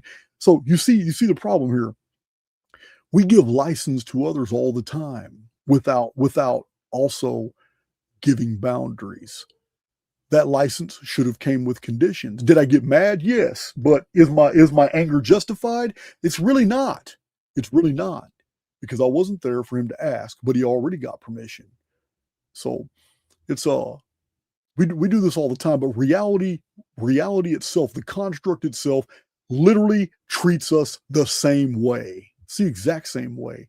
It's we give license without setting up the necessary boundaries, in the construct just takes every creative thought and everything we do with our avatar, and just starts blessing everybody around us, because once we start realizing that, hey man, you know what, some of these blessings they're not going to come to me, but I'm cool with other people, being happy and all that stuff like that. And next thing you know, that's the constructual program governing your life now, that everything you do is for other people. And that's not the way it's supposed to be. It was never designed to be that way. But it's hard to get out of it. Why? Because I tell you this all the time too. This is a contract-based reality. Everything in this reality is by tacit agreement or by direct agreement. It's contract. Everything's contracts. Even all the evil stuff the elite do and everything, all the vaccinations, everything that they're involved in is still contract-based. No matter how much they paint it as forced, and really almost everything is contract-based. So these are the things we have to. These are the toxifying elements of being truly spiritual. Coming in contact with the black holes in our life. Cutting ties becomes the most liberating thing, and the Oversoul is also in a protective capacity, because it's a true. We don't want to talk about it. We don't want. We're going to. Many of us who are really, really spiritual are going to feel guilty about even entertaining this, but it's true. It's absolutely true. Some people have been sucked into the black hole, the event horizons of other souls, to the point where the Oversoul just intervenes and takes that soul off the count. It's not providing any value in the construct no more. It's nothing but a taker. It's a vortex. So completely takes care of the problem for the soul. Maybe the soul asked for it. I don't know. But this happens a lot too. And then that soul remembers what true freedom is. Now that doesn't have an energy vampire sucking everything away from it. Doesn't have all these problems and all these obligations and all these things that they formally agreed to, and it hasn't all this license. That's what it is. All this license that soul has provided this energy vampire. When that energy vampire is gone for whatever reason, that soul is truly free, and it's euphoric, and it feels better than it's ever felt in life. But also there's an emotional baggage of guilt, which is nothing but the construct trying to force you into another dungeon program. Doesn't want you to be free at all. So cutting ties is liberating. And you're never going to do it unless you fully comprehend how important it is to know that you are not here to save the world. You're not. not here to save the world. And that sitting here worrying about the world is totally detrimental to your spiritual development. Worrying about the world itself and what's going on, you got to let it go and treat it like a comedy. You have to. Worry is soul suicide. It will just bring you down. When you worry about the conditions of the world, you buy into those conditions. When you worry about the conditions of the world, you navigate through its accretion disk straight to its event horizon, so you will phase straight into the collective, and then you will begin to experience the very things that you worried about, because the construct is only going to give you what you signaled. You signaled that. You did it to yourself. And there's no one else to blame for the conditions that you suffer. But now that you're aware of this, you can reverse all that easily. You can break pattern. You could start completely anew, completely new. You can use this whole analogy of souls being black holes with accretion disks, with all kinds of little things in their life that you start attending to, which has nothing to do with you. It's their accretion disk. It's not yours. But by dealing with all those little things in their life, you get sucked into their event horizon. Then you're moored to that soul. Now it's two souls suffering the same fate, both being miserable. Yeah, cutting ties is liberating. It's often shown that hurting people is the result of helping them. Man, I know that sounds so weird. I know, especially those who have a Christian upbringing like me, or an Eastern upbringing like Taoism, Buddhism. Hurting people is actually what's happening when you help them. Let me explain. So,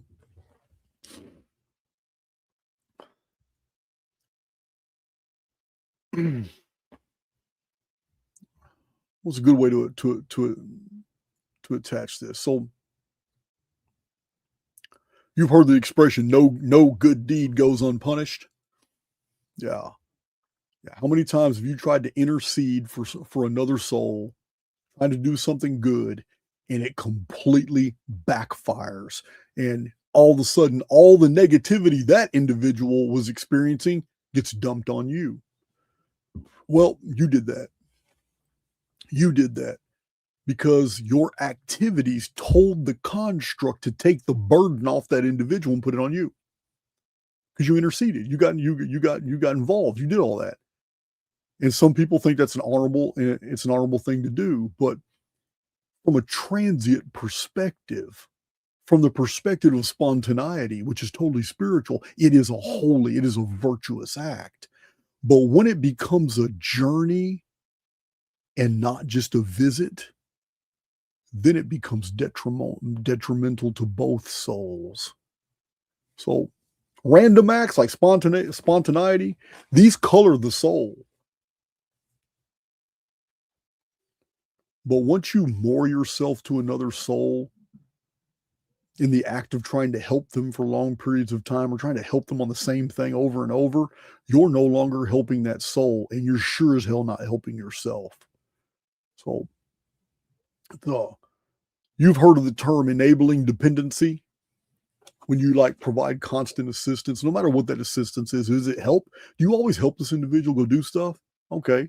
You're stopping that individual from its own development after a while. Do you always provide for them financially? Yeah, okay. Well, after a while, they've become so dependent on you that license has now become expectation. That expectation turns into obligation the more that you engage in that activity. Engaging in that activity informs the construct that you need to be put into more positions of being put into more positions of coming off more money to feed whatever it is of the necessity is of this other soul, this black hole soul that requires your assistance.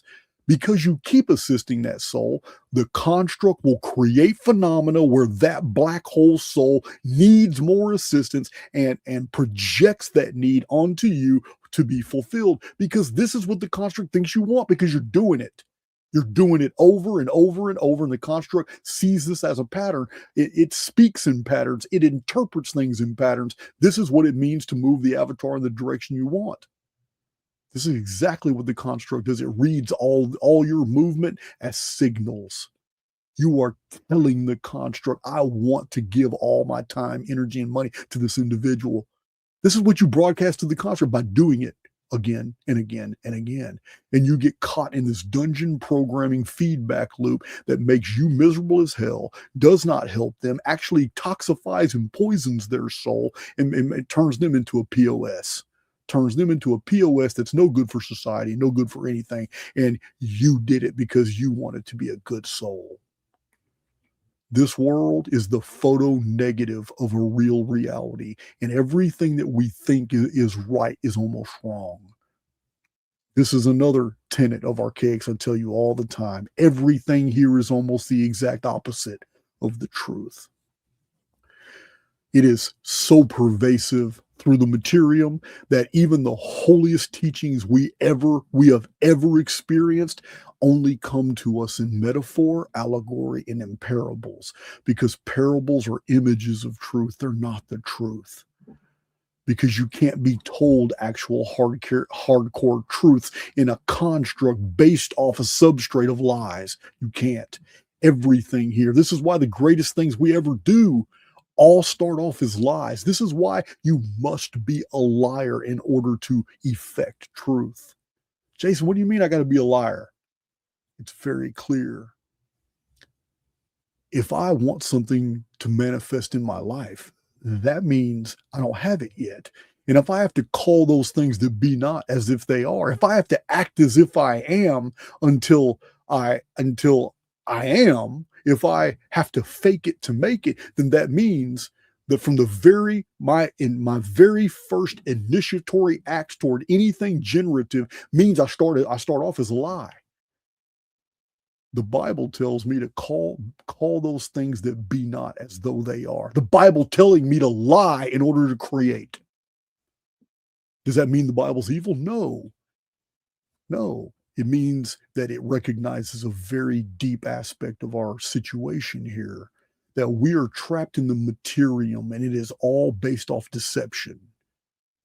That's why it's all contract based. It's all based off deception. We give up our liberties by affording license all the time, and the construct will always reciprocate. But in order to undo the chains that bind us, in order to be free here, we have to first accept things that are not true and broadcast them as if they are, in order for the construct to take things that are a lie and alchemize them into a truth. Everything is the exact opposite of the truth here.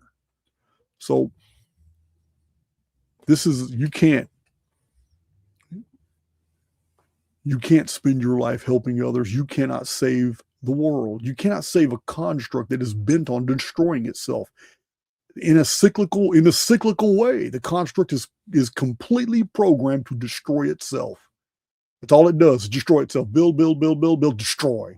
Start over, build, destroy. And you're passing through this medium and this series of cycles, and you're living cycles of your own called life sims. There's different avatars, there's different personalities, maybe even different genders. So the highly individualized soul that engages in the accretion disks and approaches the event horizon of black hole souls, you undermine their growth. You're not helping them. If you're truly going to help another soul, it's transient. It's something that's done when it's needed, right then and there. It's not something you lay down, contract, program, and then create license and obligation out of. No, it's something that's done quick, fast, spontaneous. It's needed right then and there. Bam, and you let go, and you move on, and they move on. But you undermine their growth. And a lot of times, there is a danger that we misjudge the needs. Yeah, we come across these toxifying black hole souls, and we start helping them. And all of a sudden, we start accumulating all the problems in our life that they've been having, and yet nothing we're doing for them even has any effect. And we can't figure out what's going on. Well, I know what's going on. You're telling the construct you want to share in the same fate by your activity. by what you're accepting to be true. Everything you claim is true with that individual, whether that individual recognizes it or not, the construct is creating in your life as well, because you're engaging in it. So the construct thinks you want it. So the greatest commodity that you will ever have in these life sims is time. It's time. In my personal life, I'm a generous guy, and everybody knows it. My friends and family, they all know it. But I also have a negative character trait. Of course, I got quite a few, but I have a negative character trait that it comes out very strong. And it's time management. My negative character trait is not time management. My negative character trait is having zero tolerance with even loved ones when I feel like they are stealing from me. And I don't mean material possessions, because they don't mean anything to me. I don't care about money and wealth and all that. And you know what? I'm a very successful guy. I am. I have a lot going on in my life. But it means nothing to me. It's time. Every day I'm getting all kinds of things done. I'm doing a whole lot because I am a master at time management. Of course, long-term imprisonment did that for me.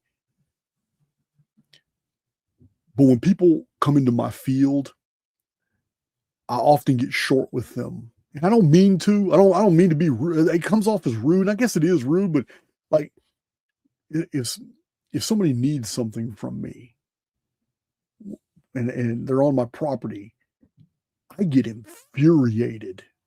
I'm talking about I get furious when they just spent 3.5 minutes telling me some bullshit to get to a 2-minute request. I ain't trying to hear that. Shoot straight. What do you want? What do you need? Let me get it to you. Go. It's it. It's time when I feel somebody is wasting my time. If I'm freely giving somebody any of my time, I promise you that person is very, very important to me, or has become very, very important to me. It is not in my habit to engage in small talk. It is not in my nature to engage with anybody doing anything. And if I'm doing it, it's because I really do care. But in my personal life, so if I feel somebody is wasting my time, yeah, that's my negative character trait. I cut off people quick. Say, hey man, listen, if you don't get to the point within 15 seconds, man, you get the hell off my property. Yeah, I just don't have it in me. Every single moment of my existence is extremely important to me. And if I'm spending any of those moments with any other soul in the construct, even if it's emails, if it's chatting in underground with somebody, if it's talking on phone, if it's in a video chat, if it's with you guys, my Archaix family, it's because you have become very important to me. But my friends and family know I'm real short and I can get real explosively. I got a mouth on me sometimes if I feel somebody is deliberately effing off my time. That's my negative character trait. I'm just going to be right there. I'm absolutely impatient for bullshit at all. So,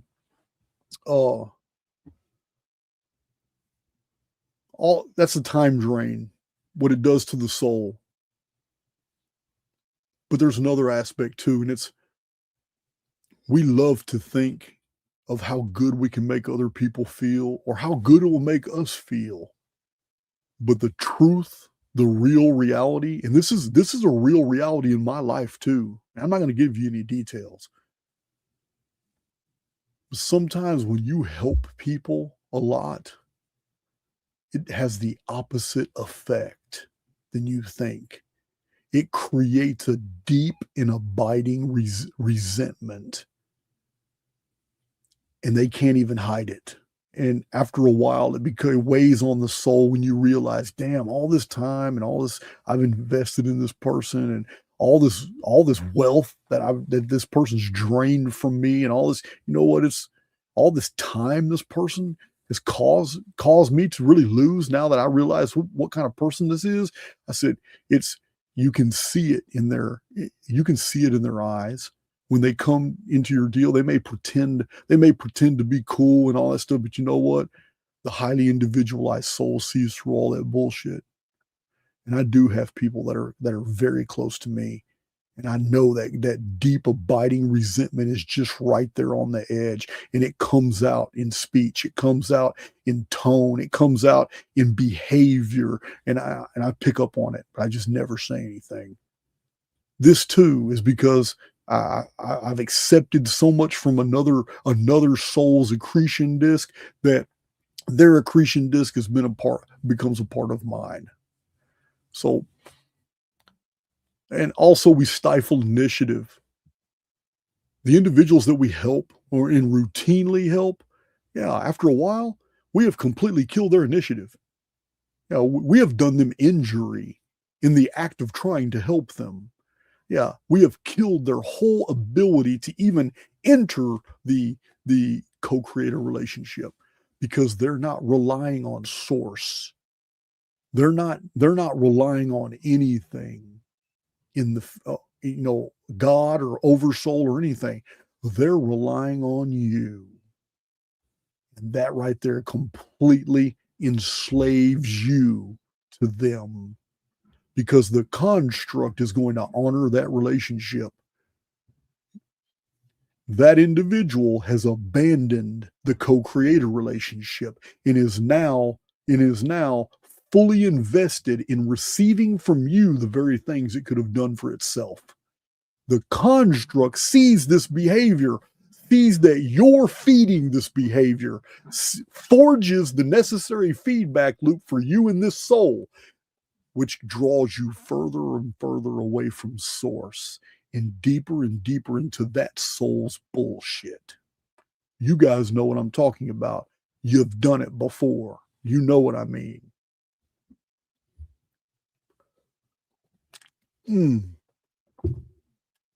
2 hours and 7 minutes. Wow. Thank you guys for joining me today. But cutting ties is liberating. And worry is soul suicide. And sometimes we hurt other souls the most when we're trying to help them. But I just want to reinforce that we are not here to save the world. And it has nothing to do with being selfish. Because any soul that presupposes that they have to help other souls all times is literally admitting to themselves that they don't think the Oversoul knows its business. You didn't send these other black hole souls into this Materium to learn anything. The Oversoul did. So you're in violation for thinking the Oversoul can't handle its business with these souls. As a matter of spiritual integrity, you see somebody needs help, you help them. But anything further than that is toxifying not only the person helped, but even the helper. That's my video. That's my video. That's all I wanted to share. I wanted to use the illustration of the black hole, the event horizon. I just wanted to go deep and let you guys know, man. There are all kinds of new ways. That's what spirituality does. It always provides new ways to look at old stuff. And that's why I will always have 500 more videos in me. We can take any concept and elaborate on it and show it from multiple different perspectives. That's another tenet of the Archaix model. If something is true, it will always be seen from multiple different vantage points. So you got to wear the armor of the Oversoul. You got to rely on that unseen protection and that guidance. And you've got to allow other people to wear that armor as well. And you keep them from doing that when you interject yourself into their business over and over and over, thinking that they need you in your input, in your spirituality, in your power. And at the same time, you need to take in consideration that all these blessings and all these things that other people enjoy, that you fantasized about, you imagined, you set that in motion, but somebody close to you gets it instead.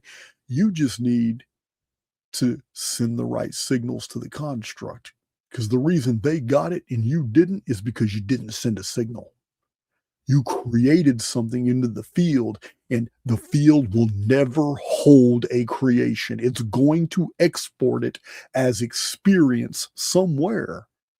And because you created it, that the person that will experience it will be connected to you in some way. Just remember these things. Just remember those. Yeah, guys. We talked about some deep things today. We talked about some secret things today. So I will close with a whole new song you guys have never heard. And I'll soon publish the whole album on YouTube for you to hear. I have no idea what our next video is going to be. I might do an epic drops. It's been a while since we did an epic drops video. I still have more epic drops to give you guys. I might do that next. I don't know. But I know that we have Tuesday set aside for all of you in Archaix Underground. Bare minimum is 3 hours. We may go longer than that, but you already know Chat Tuesdays with Jason is now a thing in Archaix Undergrounds. We have a whole space set up for it. And this is where I will engage with the community for 3 hours or more. And we're just going to chat, laugh, joke, flirt, do whatever in the chat. And that's only in the underground. Hope to see you guys there. But let's go ahead and hit this outro. Love you guys, and I will be thinking about you.